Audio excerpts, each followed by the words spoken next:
Hello, everyone. Welcome to the 5th Ask Matt Live, a show where you ask me questions and I answer them live. Pretty awesome. How's everybody doing today? Happy Saturday, everyone. Hope everyone's having a great day. I'm off to a good start. Today I'm working on the trim some more. I'm going to hopefully we'll see how far I get, but I have the afternoon to get as much done of that as possible. It's one of those projects. It's starting to drag a little bit. So if this is your first time doing one of these things, the general idea is that over on Google Plus, there is an area there. There's a link to that in the description of the video if you're watching it on YouTube, where you can come in and you can type in a question. I'll see all the questions and you can vote them up and down and all that good stuff. And I'll pick the questions. I just take the questions at the top of the list. So the number one question gets answered usually, most of the time, unless something weird happens with it. I think it's about it. If everyone can, I'm sure everyone can hear me all right. If you can't, let me know, and we can go ahead and get started. Just a little backstory or background on me, if you're not familiar and you want a little context. I do woodworking videos on the internet. That's my full-time job. I do that for a living. So the stuff you see me doing on YouTube, that's what I do for a living. I make those videos and I have other things going as well around that same concept. So again, with these Q&A sessions there, you can really ask me whatever you want. I try to be pretty open about everything. So about questions about woodworking, about behind the scenes or running a business, etc., family, being a new dad, whatever, I will be happy to answer whatever questions you'd like. So shall we get into it? Let me just open up my question thing and see who we got over here. Computers. That's the other thing out here. This mouse button doesn't always work. So if you hear me clicking like furiously, it's because that button's not working. All right. Hey, Guy. Thanks for stopping by. Guy's making an awesome curved front cabinet right now on his channel. How many feet of trim are you installing anyhow? I can tell you just a second. I got this calculator thingy. 22 times 2 is 44 feet plus 32, 76-ish. So about 80 feet of baseboard. And I don't know how many thing of casings. Something like probably 40 or, yeah, probably 40 feet of casing, something like that. Somewhere in that neighborhood.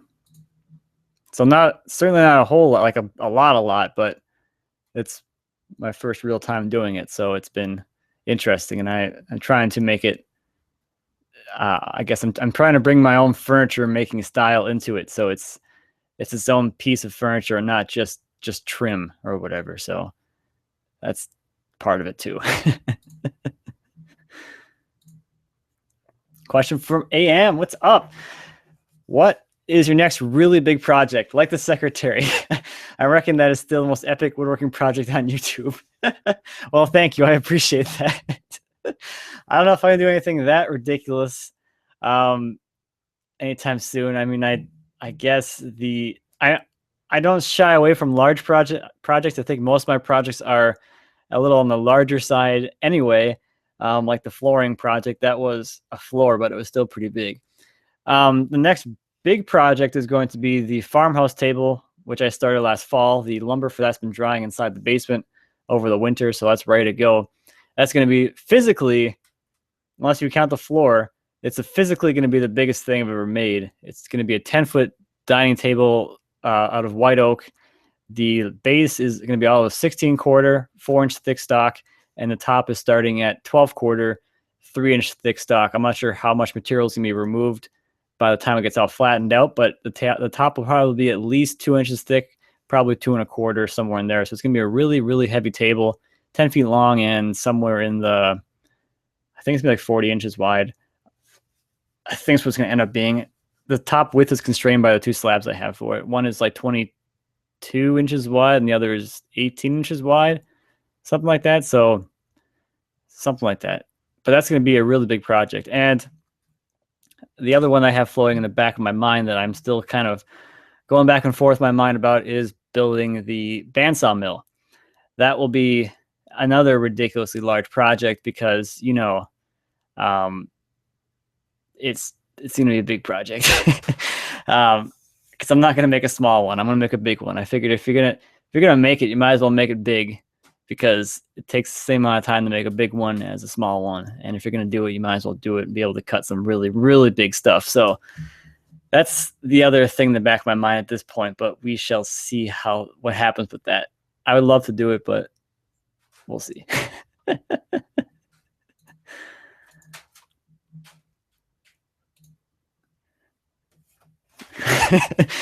Do you have a favorite woodworker in Toledo, Ohio? Also, are you a fan of Prince?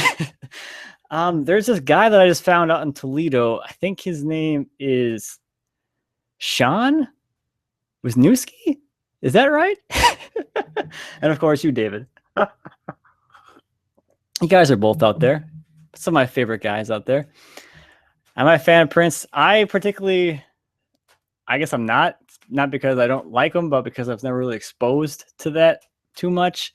And it wasn't something that I really knew much about. But my wife, and especially my mother-in-law, pretty big into Prince. So they're a little devastated at this point, unfortunately. But it's been interesting here the last couple of days being in Minneapolis. There's been a lot of Prince on the radio on stations which normally would not play Prince. So I guess that's good, getting some exposure to some new ears.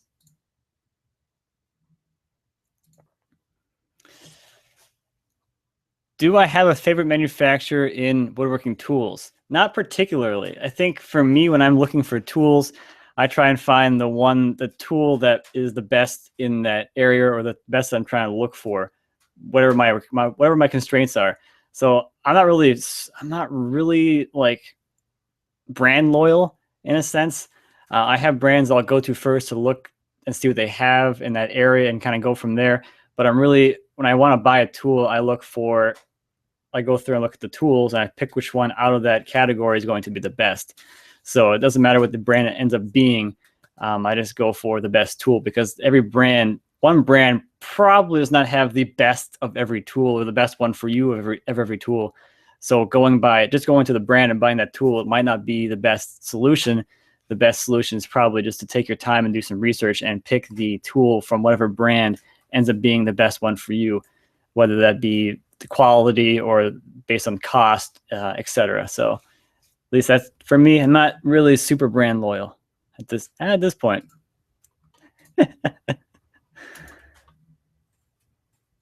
I probably should have answered this in the beginning, because this is the one I get every time. Right, Guy? How do your neighbors feel about all the noise from the chainsaws and such? They don't care. At least they haven't said anything. And I've been doing it for a few years. I'm in a neighborhood where everyone's nice, and I'm not an asshole. So we all try to look out for each other. I try and help my neighbors whenever I can with anything that I could possibly help with. Everyone knows I have tools here, so if they need something, I can bring a tool over and help them with whatever they might need a tool for.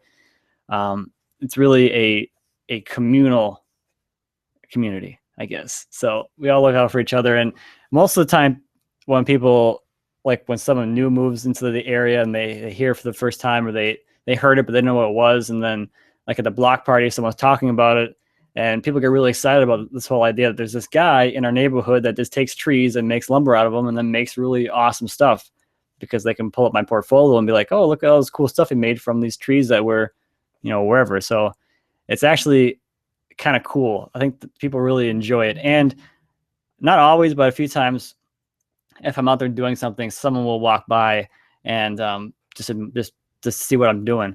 There's one of the houses that borders my side yard is actually a rental property, and the landlord was there one day, and I was using my chainsaw, and I look up, I'm like, who the heck is this guy? I've never seen him in my life before. It's like, oh yeah, I own that house over there. It's really cool you're doing this. So you never know. I don't do it all the time either. So it's not like I'm out there doing it like for an entire day. It's usually like, if I'm going to be out there doing it, the saw might be running for 20 minutes at a time for maybe 3 sessions or so. So it's never really like I'm out there the whole day every weekend doing it either. So I try to be a little bit more on the respectful side with it as well, because I know it is loud.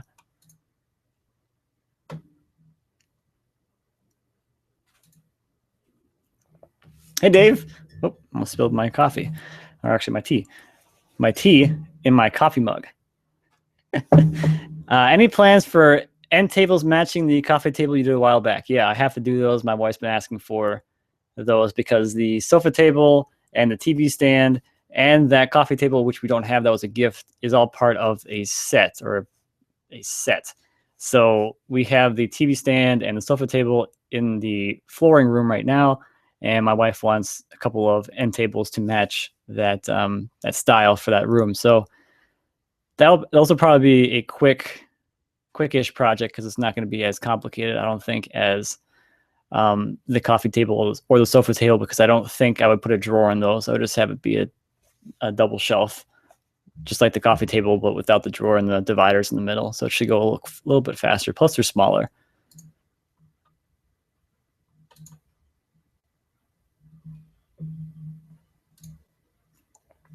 Will cottonwood make usable lumber? Actually, I've been looking into this a little bit more lately because I honestly have never used cottonwood, and most of the time I've seen it sawn, it's used more for utilitarian things, siding, stakes, posts, stuff like that, not so much as usable lumber. So I know some people have sawn it, and I think it stinks. I think that's what people said about it. It has a really stinky smell, but it's still, if it's dried all right, it tends to still work just fine. So I think what I'm going to do, because I have no idea, is to track down some cottonwood, which shouldn't be that hard because they're everywhere here and people always cut them down, and cut them up and see how it works. And honestly, I've never worked with poplar either. That's kind of another questions you thought you would never be asked, I guess. Which woods haven't you worked with? Poplar. As a woodworker, I've never worked with poplar. So that could be a good experiment for me, I guess.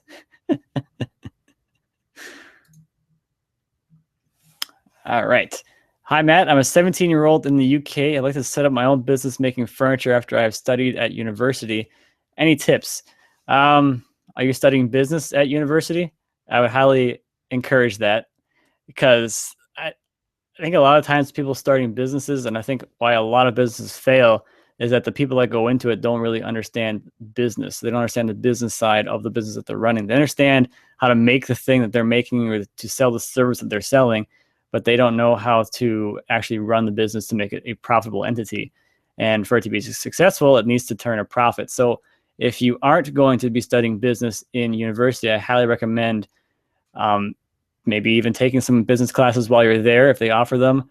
Read some business books. There's a lot of resources out there on business, and just kind of get out there and learn as much as you can about business. And if you're going to start your own business like that, you really need to have a solid business plan, like planned out for a few years, everything you're going to need financially, how much you think you're going to be able to make, what are the marketing channels you're going to have, what are those what out of those channels you can analyze those a little more, which ones can you focus the most on, and kind of go from there. Because the other thing with that business plan is that's a good place to get you started to, so you can have a vision of the future, but it also needs to be something that you can evolve over time. As you go into the business, you'll learn more about things, you'll find out what works, and you need to be able to pivot and adjust your business as you go. So keep that in mind as well. But business is fun, so don't let that scare you. It's its own little thing. This is from Matt. Do you normally wear a desk mask and resaw your concrete mix? If you didn't see this is over on Instagram. It was like basically, I think it was like a one-up contest where everyone was just like, it started out with Kyle Toth resawing some wood, and then Brian McCauley resawed some maple for drawer sides, and Matt Lane did an Oreo, and Ty Moser was doing like Lego blocks, and then I grabbed a bag of concrete mix and pretended to resaw that. And Frank Howarth did a baby bandsaw on his big bandsaw. So it was kind of a funny thing. It really spiraled pretty quickly. I'm pretty happy about that. I'll click here. What program do you use to design / draw up your furniture projects? Depends on what I'm doing. If I'm designing to show you guys, I'm gonna be doing it in SketchUp because it's a lot easier for me to visually show the proportions of things to to you so you can see exactly what it's going to become. If I'm just building something for myself really quickly, I will just do a quick, not even like I'll call it a sketch, but I won't really sketch out the whole project. I'll just sketch out the main dimensions of it, because with furniture making, once you have those main dimensions, then everything else gets sized from that. So if I'm making, a good example of this was the changing table. So all I did for that, my only plan was I drew a box and I said, this is going to be the width, this is going to be the depth, and that was it. That was my plan. I went from that. That's all I took with me to the shop. And from that, I've picked my boards. I figured out the boards I was going to have. I figured out the most width I can get from that, and that became the width of my case. And then from there, I cut all the pieces to form the box of the case. And then all the pieces, like the dividers, the shelf, the drawer, the back pieces, they all came based off of the size that the case ended up being. So I didn't plan for the actual length, because they just got cut to whatever size that they needed to be.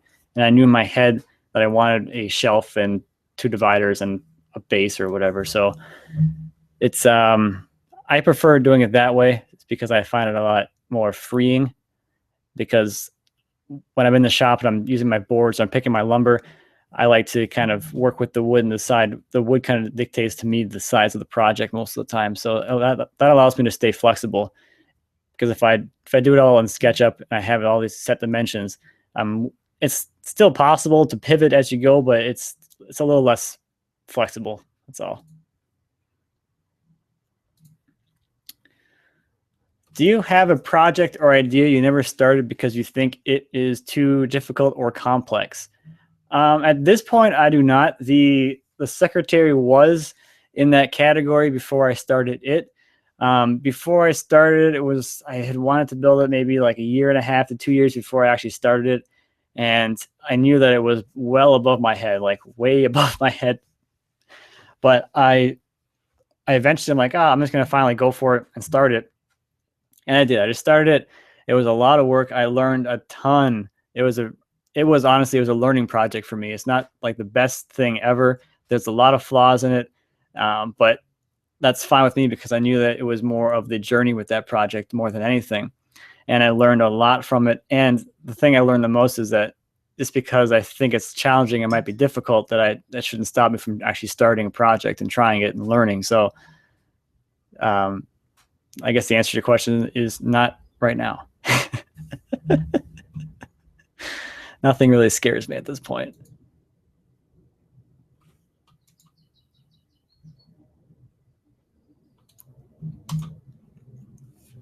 Here's a question from Tracy. What is a good hardwood to move to for beginners that are only used to working with cedar and pine? Price is the biggest issue for me currently. So if price is the biggest issue, I would go for any hardwood you can get for the lowest price, if that's really your main thing. If you're looking for workability, I heard poplar works really well, and as I mentioned earlier, I've never used poplar, so I can't really comment on how well it actually works. But going from pine or softwoods to hardwoods is a totally different experience, especially if you're going to do any like hand tool work or joinery work. Cutting dovetails is a lot easier on hardwood than it is on a softwood. So keep that in mind. Depending on where you live, it's really going to come down to what's available in your area. But kind of look around and see what is the cheapest thing you can find, and kind of go from there, especially if you're looking for just practice woods. That's going to be one kind of thing. But if you're looking to actually build a project out of it, I think it comes down to what you actually want to build a project out of. What do you want it to look like? So if you want it to look like cherry, well, let's go buy cherry. Cherry around here isn't super expensive. And if you can find it, if you're just going from working with cedar and pine right now, you might not have the tools to mill the lumber yourself. And depending on your budget, it's those tools, the jointer and the planer, are the ones that will actually pay for themselves, because they'll lower your material cost a lot lower than surface lumber. So that's another thing to consider as well. If you're looking at a cost perspective, that's the method I went with. I went from buying stuff at the home center to buying a jointer and planer and buying rough saw lumber from guys who are selling it on Craigslist from their small milling operations. And that saved me a ton of money. And I paid for the machines like within 2 projects. Oh, Glenn, great question. I'm thinking of building the same bench as you. Is there anything about your bench you would change? vices, size, etc. So I have the split top Roubo. This guy. That's my workbench. I've got this question a few times, and I've honestly, there is nothing that I really changed. I would build this bench again. It is an amazing bench, and for the stuff that I do, I use a lot of hand tools in my work. I do a lot of power tools, but everything ends up at the bench being finessed with hand tools. So the vices and the work holding options on this bench are perfect for me. It's really heavy. It's not going to go anywhere. I like that a lot too, and I think it looks awesome, which is really important. Now, the one thing that I would change, and the problem with building a bench before you kind of learn your workflow, I didn't have this bench to use before I built it to learn my workflow, is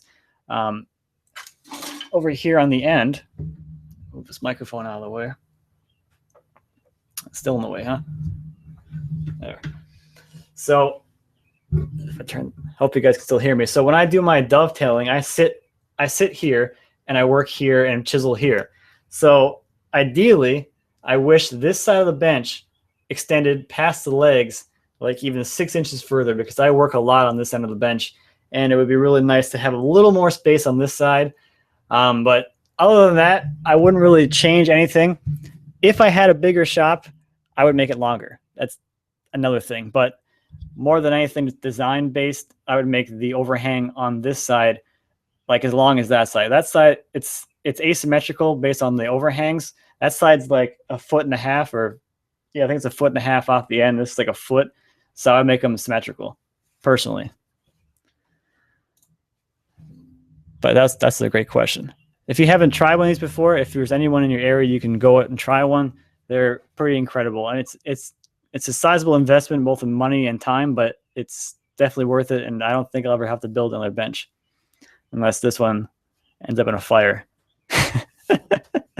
Before woodworking, what was your occupation? What did you pursue in college?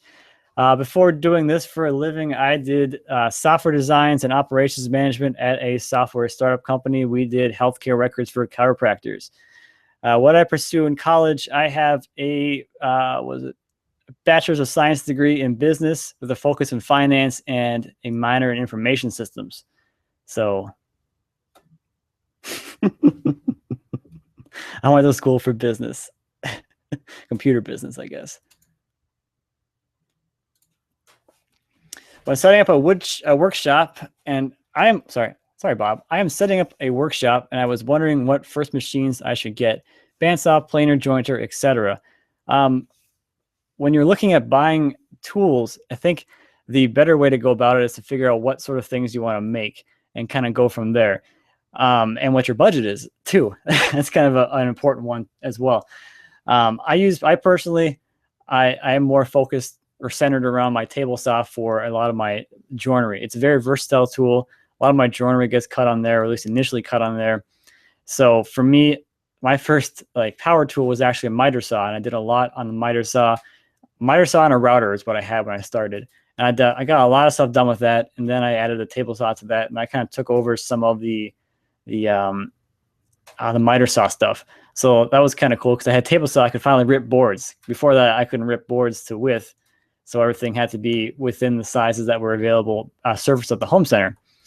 So going back to your question, I'm more of like to buy a table saw first as a central machine because it's so versatile.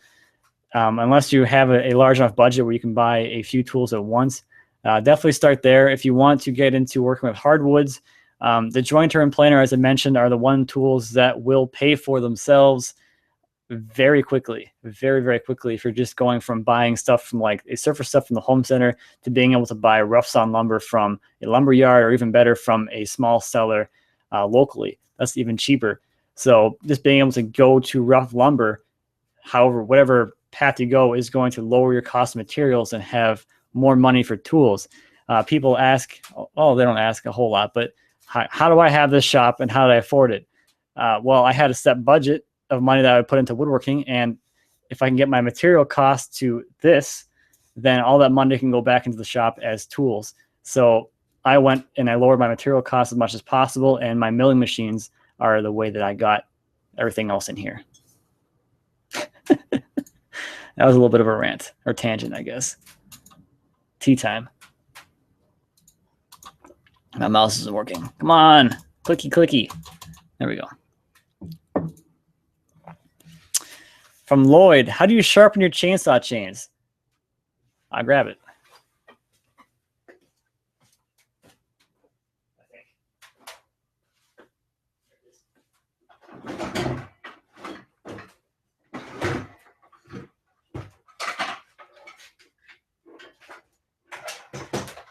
Maybe I won't.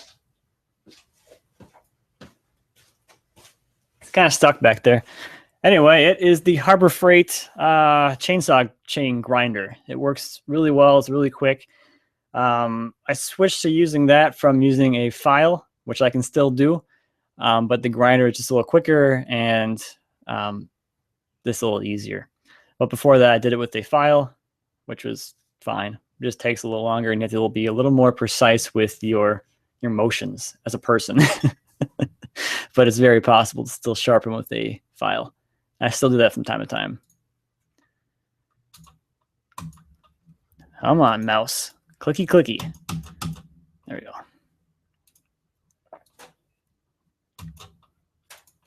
go. Okay, mouse. There we go. Will the Farmhouse table be part of your premium training course? I think that was the plan, or will it be in Mark's Guild? It will be a class or a course or whatever you want to call it. Not sure where it's going to live yet, but it is going to be in the same format as the sofa table. A walkthrough of the whole thing, learning style, I guess. Taking you through the entire process, really teaching you how to make it and all of the fun stuff that goes into it. The focus of that is going to be, it's going to be Mortise and tenon, which is all right. Angled Mortise and tenon, which is a little more fancy. But the biggest thing with that is it's going to be a physically big project with physically big pieces of wood.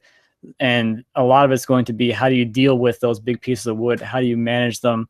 How do you mill a slab 10 feet long that's 22 whatever inches wide and 3 inches thick? So that's kind of the angle on that one. And that's going to be starting with an actual log that I slab. So it's going to be a lot of like picking lumber out of a big giant piece of wood, picking project parts out of a giant slab. From Jared, when air drying lumber, is there anything you do to help assist the process in the end stages to get it down to optimal moisture content for furniture? Yep, I bring it inside. So in my basement, I dry a lot of lumber in my basement, and the stuff that I have air drying depends on where it was air dried. If it was out in the yard, my European stacks, those ones, if I want to use them, I will bring them into the basement, stack them in there with the rest of my lumber, and allow them to dry and bring them down to equilibrium with the indoor environment. If it's air dried, sticker it in air dried, like out at my friend Jim's farm, and it's probably going to be around whatever the equilibrium is out here, maybe 10. Usually gets down to around 10 or so. For me personally, I think it's close enough, so I just go ahead and build with that. It's going to be at equilibrium with my shop anyway at that point, so it doesn't really do me much good to bring it inside, dry it some more, and bring it out here. It's going to pick up moisture, so I just kind of use it as is if it's down that low. But if it's like 12, 14, then I'll bring it inside and allow it to come down to between 10 to 8% or 8 to 10%.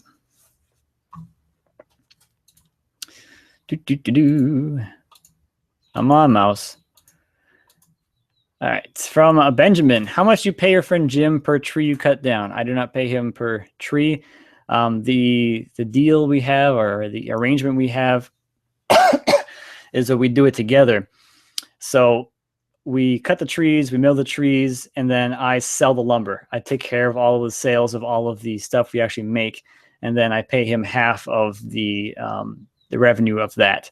That's our deal. So, and then he's a very giving guy, so he always gives me stuff for myself, even though I tell him I'll pay for it, but he doesn't take my money. So I tried to pay him for like the wood for the farmhouse table.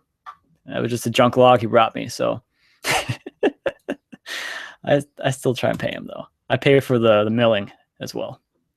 At least I try to, unless he beats me to it.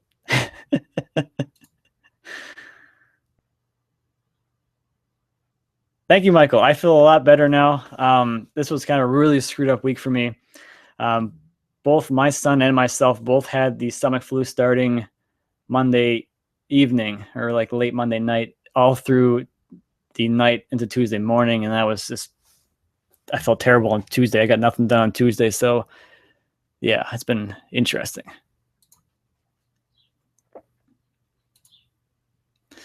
From Mark, is there a bandsaw mill in your future? I hope so. There better be.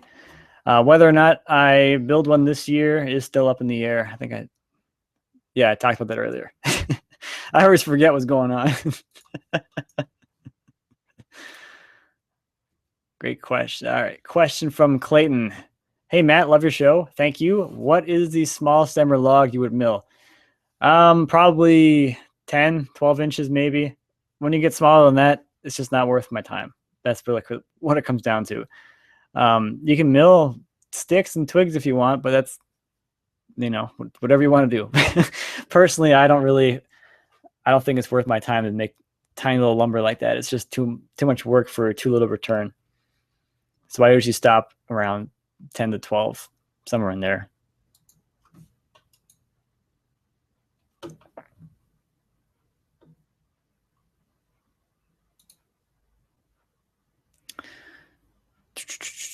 All right. Do you recommend any projects for beginners who want to learn about wood grain and how to work with it? Hi from the UK.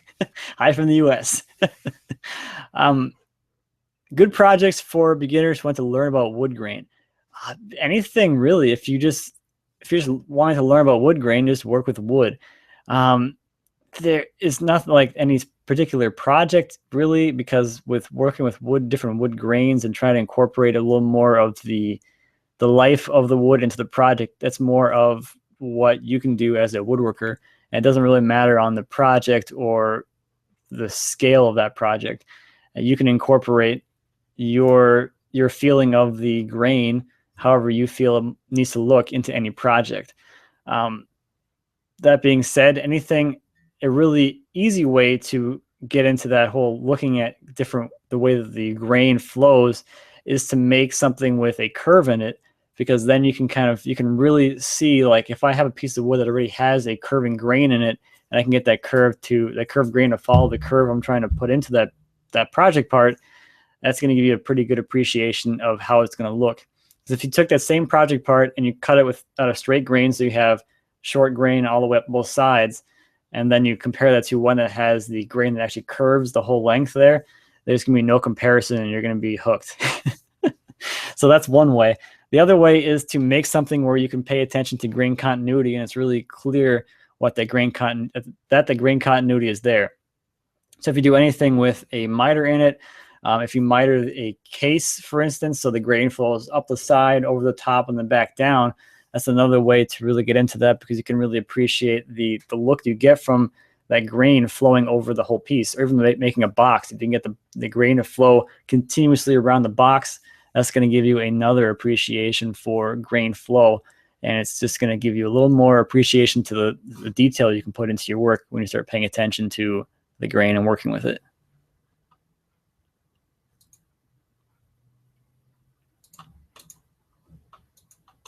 Come on, buddy. Mouse isn't working. All right, there we go. Question from Glenn. Says, I'm starting on Tom Fidgen's project, the Architect's Table. I need to cut angled mortise and tenons. Never done it before. I don't have a mortiser. How would you cut angled mortises? I am more into the cutting angled tenons more than angled mortises. I think it's a lot easier. But if you want to cut them how Tom does it, with angled mortises, I would do that with a router and an edge guide and a wedge. So the wedge would be cut to the angle you need the mortise to be at, and then that wedge would lift the platform of the router up, so you're cutting at an angle. And there's different jigs you can make for that as well. There's plenty of those online, but the concept is the same. It's just that the router is now at an angle to the wood, so that when the router comes down, the bit is angled to the surface of the wood, which gives you an angled mortise. That's the easiest way I've seen it done.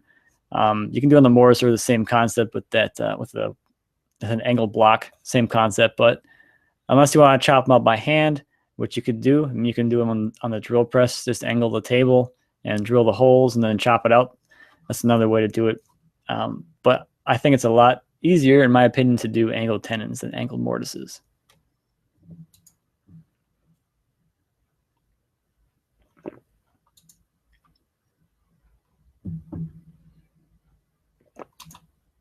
Come on, mouse. I have to get a new mouse route here, like figure out what's wrong with this button.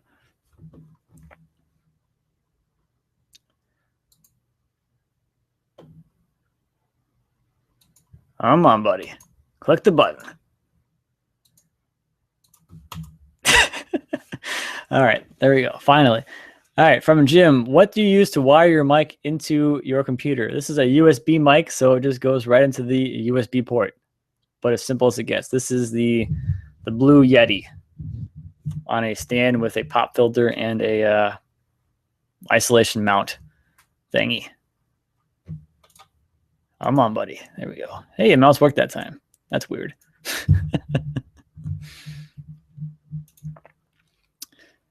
What products / steps would you use to finish walnut cabinet faces? If you're talking about a whole kitchen, I would probably do some kind of spray finish, because that sounds like a terrible thing to do the way that I usually do it, which is a wiping varnish. On walnut, really the only thing I use on walnut, and the only thing I use on pretty much anything, is Armor Seal, which is a wiping varnish. I usually use anywhere from 3 to 5 coats of that, sanding between with 600 grit paper, and then a final sanding at 1,000. And that gives me a really nice smooth finish. And then you can vary the amount of build based on the number of coats you put on it. I would do that for a small cabinet if you're doing like a single cabinet thing. But if you're doing a whole kitchen, I would definitely look at doing some kind of spray finish. Probably a lacquer. Yeah, probably a lacquer for that, unless you want to do a water-based finish on it, which would be easier to clean at least.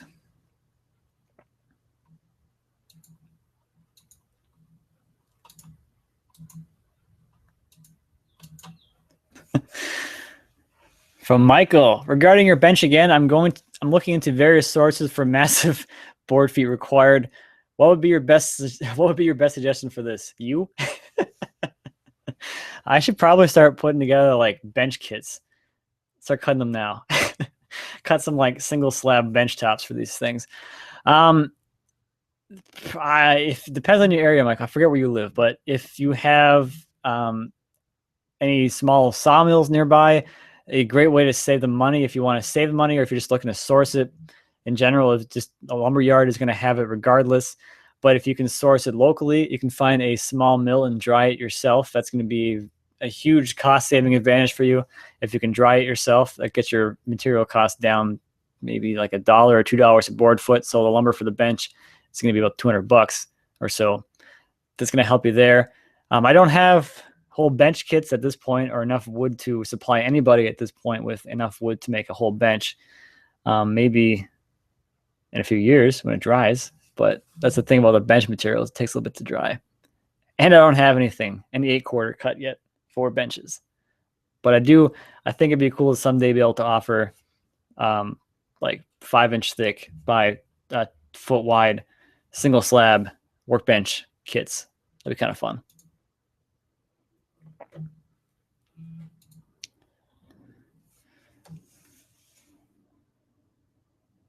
All right.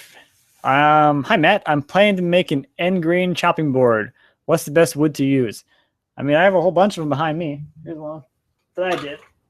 And I use scraps for mine. So mine are made out of pretty much everything I use in my shop. I use, all hardwoods anyway. So most of the time, my boards are going to be made out of cherry, walnut, maple. I think this one has some ash. Yeah, it's got some ash in it.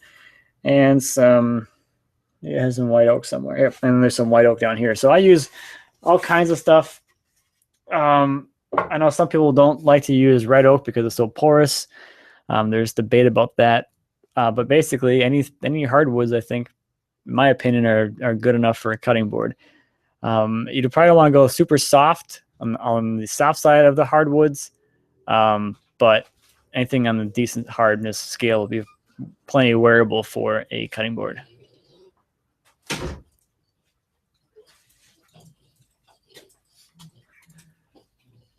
Yeah, Jim, I answered it. It is a USB mic, so it plugs right into my computer via USB port. This is a Blue Yeti mic. And that's it. This is the end of it. It's been 45 minutes already. My timekeeper is here. There's my baby friend. He has not slept yet today. You take a nap yet? Nope. No nap for him. No, he's gonna be crabby soon. No doubt about that. Cool. Well, thank you everyone for stopping by. Appreciate it. We'll do another one of these in 2 months. I do them every other month or so.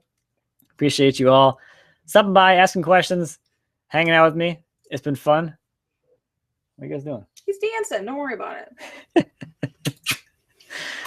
All right, I'm gonna go install some trim. I hope everyone has a great rest of the weekend. If you're in the Minneapolis, St. Paul area, stop by the Eden Prairie Center and check out the North Woods show. My sofa table is there, along with some really, really amazing pieces of furniture. I'm looking forward to sharing some of that this week. Get some video of that and share some of those amazing pieces, because you were there yesterday. There's some pretty. I already found what JR's toddler bed's gonna look like because or a copy of design that I saw there. It looks really neat. Yeah, there you go. Feature project bed for him. Nicest baby bed ever. It's gonna look awesome. I'm really excited. All right, you good? You good, buddy? He's gonna be tired. He looks tired. He won't sleep. He's a bad boy. A bad boy. All right, I'll see y'all later. Have a great rest of your weekend.